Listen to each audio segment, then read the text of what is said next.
Nabi menjawab, man kana fi qalbihi min hubbil ulama, yang mana orang itu menempatkan ulama ada di hatinya.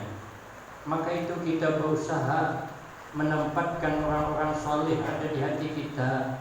Walaupun kita ini belum termasuk orang yang soleh sesungguhnya, tapi berusahalah kita menempatkan mereka ada di dalam hati kita. Di dalam kitab Matla'ul Badrain dan yang seumpamanya ada diceritakan nanti hamba Allah digiring masuk ke dalam neraka. Lalu Allah menyuruh malaikatnya, coba panggil, tanya dia, selama hidupnya pernah duduk bersama orang-orang soleh dalam pengajian. Kalau dia pernah, sudah, dosanya aku ampuni, berganti dengan rahmatku, masuk surga dia.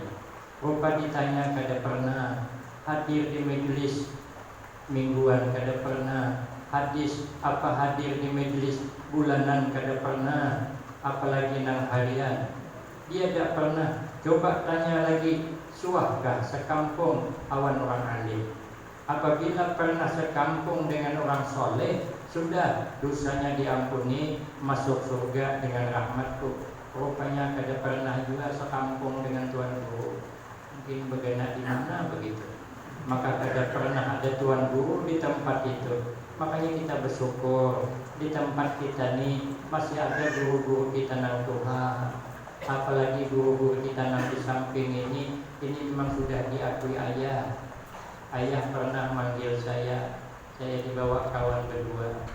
Ya ayah, kalau saya kada ada, siapalah kira-kira menjadi badal saya untuk mentalkinkan zikir? Saya menjawab, Ustaz Abdul Hamid Sidin Bujurai. Kalau di kebilahan kata beliau menyambat abang kita, guru kita nih. Jadi beliau ini memang sudah diakui beliau badal parikah di Inhel. Kalau ditungkal ialah beliau. Ini bersyukur kita masih ada guru yang diangkat langsung oleh orang Nanggiban. Kalau sekampung maka alhamdulillah. Rupanya kada sekampung tuh nang alimnya dede. Tanya pula, pernahkah suah makan taimbai orang alim? Nah, makanya bagus tuh taimbai dengan orang alim. Cuma lihat mana banyaknya. Jangan terbaik aja. Aku ya alhamdulillah Ustaz taimbai orang alim. Iya, tapi sekali mimpin ayam timbul tulangnya. Malaysia itu keselamatan orang alim ada terjamin itu. Habis tekannya ada yang orang mengibit ayam langsung kelihatan tulang tadi. Aku pandai, ampun aku dengan kawan. Awak kan bukannya cakap awak yang makan gending lah, awak makan kada tulang itu cuma dikira awak yang makan kada. Makanya saya paling senang seimbang dengan orang alim. Apalagi waktu lapar. Karena saya paham orang alim itu ada banyak makan. Akulah yang menggugit. Kemarin saya ke Umairah mengisi acara haul di Camilahannya.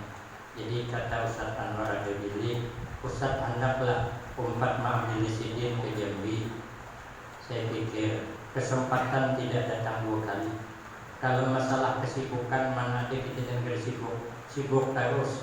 Tapi kesempatan tidak datang dua kali. Saya akan berangkat kami dengan Ustaz Anwar Adabili menjemput ke Umairah anak ceramah di Camilahan di Bandara Jambi. Ayah berpesan habis sampai ke Tungkal langsung ke rumah sidin, makan di rumah sidin. Rupanya mendaratnya pesawat terlambat karena Delhi di sana berangkat tertunda tengah hari sampai akhirnya dibawa makan dulu. Saya maka kadang menolak biar saya pernah semobil dengan dia. Jadi kalau ditakuni malaikat, suahkah duduk berkumpul dengan orang alim? Suah di mana? Di mobil dari Jambi ke Tungkal. Lumayan bagi modal di akhirat. Rupanya bukan hanya semobil, tapi makan semeja. Dibawa makan. Saya tanya supir, saya bilang cari rumah makan yang paling bagus. Saya tidak nanya toke. Kalau nanya toke nanti carinya rumah makan yang paling murah. Kalau supirnya wah luluskan duitnya.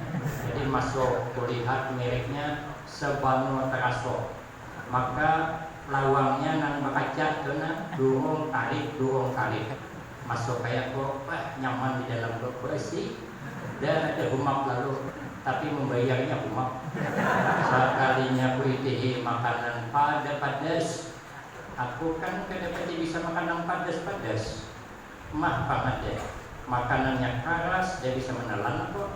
Kue tihi ada kayak punang lama. Karena aku lihat ada di mangkok gulai tahu 2 biji pakunyong di gulai mangkok. Dia ulun marah gulai tahu lah. Yang penting lancar urusan talan menalan. Sekali saya ambil bukan gulai tahu, otak sapi rupanya. Nyamannya. Inilah istilah anak muda sekarang, tak seindah apa yang kubayangkan. Aku bayangkan tahu sekarang tak sapi. Rupanya sidin katujuh juga ambil din semangkok berdua saya. Rupanya Ustaz Anwar diri membawa kuda kan. Jadi panggapi halaman kayu ini. Di kudaknya saya. Makin gagal aku. Jadi kalau ditanya malaikat, pernah tidak makan sehidang dengan orang alim? Pernah. Mana buktinya? Akhirnya di gambarnya. Rupanya kada pernah juga. Sekarang tanya lagi, pernah tidak menempatkan orang alim di hatinya? Suahkah mencintai orang alim? Kada suah juga. Rupanya sangkut karena mencintai orang yang cinta kepada orang alim. Di situ sangkutnya sehingga mendapatkan rahmat Allah, dosa diampuni oleh Allah. Maka kita banyak bagaimanapun dosa di masa lalu, kada boleh berputus asa mengharap rahmat Allah. Jangan kalah dengan orang bekabun. Orang bekabun itu kada pernah putus asa mengharap rahmat Allah. Tanamnya kelapa habis matian dimakan babi. Tahun ditanamnya pulang habis matian kena banjir. Tahun ditanamnya pulang habis matian kena kemarau. Tahun ditanamnya pulang akhirnya yang menanam matian. Sampai mati orang ada suatu putus asa. Makanya kita ini kada boleh putus asa mengharap rahmat Allah. Apalagi lihat lewat pembacaan aurat bulanan, kemudian dengan pembacaan manakib, yakinlah malam ini kita akan mendapatkan rahmat Allah. Karena Nabi berjanji, zikrul awliya tanzilur rahmah. Menyebut-nyebut, mengingat-ingat para wali itu menyebabkan turun rahmat. Cuman syaratnya kita harus yakin. Nah, kita baca manakibnya malam ini, yakin kita bahwa beliau itu waliullah. Tandanya orang saleh memuji beliau. Itu tanda wali. Kalau ada orang saleh memujinya, itu tanda wali. Tuan Syekh ini di mana-mana penjuru memuji beliau. Memang wali itu kada suka dipuji. Wali itu dipuji kada kesama. Beliau tidak pernah merasa senang dipuji, kada pernah merasa sedih dicela. Kayak orang kada berkabun. Orang kada berkabun kada pernah senang sawit mahal. Sawit mahal nih 28 kilo. Kada pernah senang dia. Kada pernah susah hatinya. Kalau sawit kada berharga, kenapa? Nya kada berkabun. Nang berkabun memang susah. Amun nang kada berkabun apa susah? Makanya wali itu merasa tidak memiliki apa-apa kecuali itu anugerah Allah. Kalau ada orang senang disanjung, itu bukan wali. Itu namanya orang anjungan. Makanya para aulia Allah itu menutupi